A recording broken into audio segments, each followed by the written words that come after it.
को याद करेंगे। भगवान कहता है जो घड़ी जो समय अब है हमारे लिए वो आज से कल पर भी भरोसा नहीं है।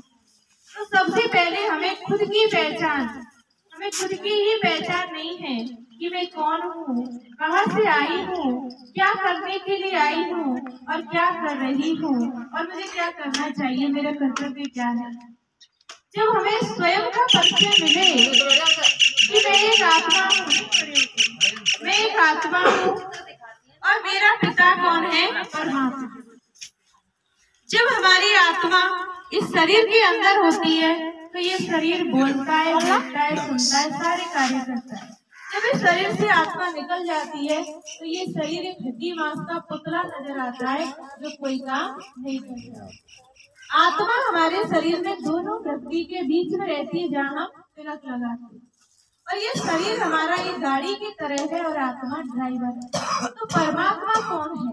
सबसे पहले हमें स्वयं की पहचान कि हम जो अपने आप को ये 5 फुट का है ना, मैं लड़की हूँ, मैं लड़का हूँ, ये सुंदर है, ये कुरूप है, ये गोरा, ये काला है, ये अपना, ये पराया, हम इसी धंधे में लग रहे हैं।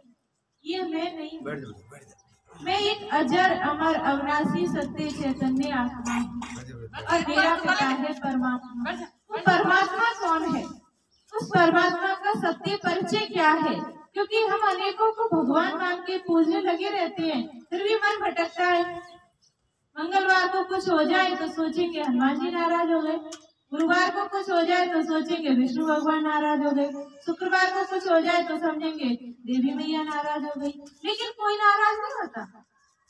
हम यदि गलत करेंगे तो हमें गलत परिणाम मिलना ही मिलना है, उसमें किसी का कोई दोष नहीं है। भगवान तो हमें एक बार सद्बुद्धि देता है, सद्विवेक देता है, लेकिन फिर भी हम गलत रास्ते की तरफ बढ़े। जब व्यक्ति रोजाना शराब पिएगा, रोजाना तंबाकू बीड़ी सिगरेट खाएगा तो शरीर तो उसका खराब होना ही होना है। इसमें भगवान क्या करेंगे? भगवान तो किन्हीं किन्हीं के द्वारा कहलवाएगा कि भाई मत खाओ, मत पियो, है ना। जब एक बार एक व्यक्ति ने कहा कि मैं तो भगवान मुझसे कहेगा तभी मानूंगा, उस गांव में क्या हुआ, बाढ़ आ गई। तो कुछ लोगों ने कहा भाई बाढ़ आ गई, अपनी झोपड़ी छोड़ के चलो, बाहर जा रहे हैं। नहीं, मुझे तो भगवान आएगा लेने में तभी जाऊंगा।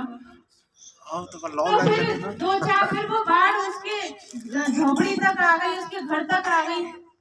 तो फिर कुछ लोग नाव लेकर के आए कि भाई तू फंस जाएगा या मर जाएगा, चल। नहीं, मुझे तो भगवान जी लेने आएगा, मैं तभी जाऊंगा। भगवान निमित्त करके भेज तो दिया, और भगवान किसी न किसी को भेज दिए वो नमाने के लिए, घर डूबने पे आ गया, लेकिन वो जिंदा था। फिर उसको ऊपर हवाई जहाजों से रस्सियां फेंक के पकड़ा के भाई आवाज, लेकिन मुझे भगवान लेने आएगा जब बता, और क्या देर भेज दिया। तो फिर भगवान वो आखिरकार डूब गया, मर गए। नहीं, भगवान के पास पहुंचा तो भगवान से कहने लगा कि प्रभु आप मुझे लेने क्यों नहीं आए, आपने मुझे बचाया क्यों नहीं? भगवान ने कहा कि बच्चे मैंने तो 3 जने भेजे तुझे लेने के लिए, क्योंकि ईश्वर तो हमारी तरह इंसान नहीं है, वो निराकार है। वो तो एक साधारण मनुष्य के तन में आकर के सारा संदेश देता है। भगवान हम बहनों के द्वारा, भाइयों के द्वारा, औरों के द्वारा जन जन को संदेश दिलवा रहे हैं कि जागो जागो, अब समय को पहचानो।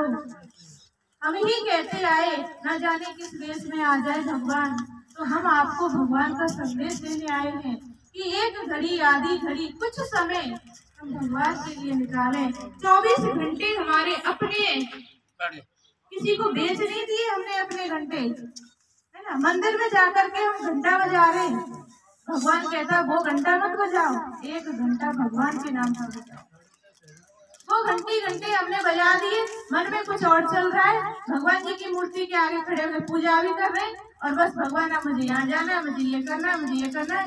नियम प्रमाण हमने पानी छिड़क दिया, तिलक चंदन लगा दिया, चीनी चावल फेंक दिए, हो गई पूजा।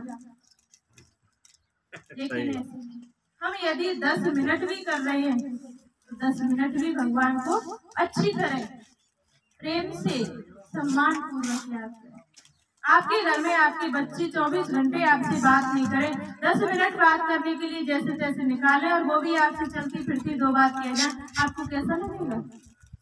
तो हम भगवान के बच्चे हैं, हम भगवान की संतान हैं, तो हम भगवान से किसी भी संबंध से याद कर सकते हैं, क्योंकि हमने ही भगवान को कहा है तुम ही हो माता पिता, तुम ही हो बंधु सखा, तुम ही हो। हमने ही तो कहा है, किसी और को नहीं कहा है।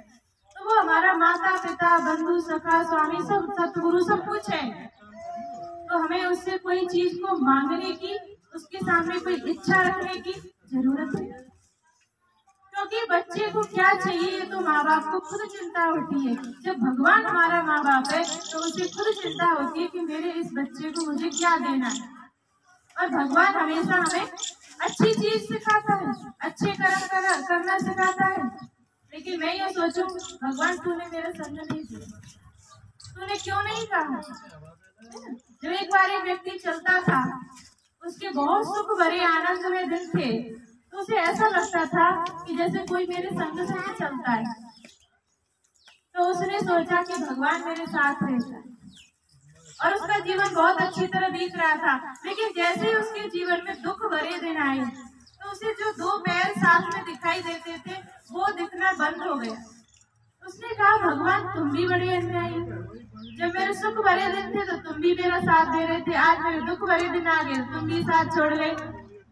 तो भगवान ने कहा कि बच्चे, जब तुम्हारे सुख भरे दिन थे तो मैं तुम्हें उंगली पकड़ के चलता था, तुम्हारे दुख भरे दिन आए तो मैं तुम्हें उंगली पकड़ के नहीं, गोदी में उठा के चलता।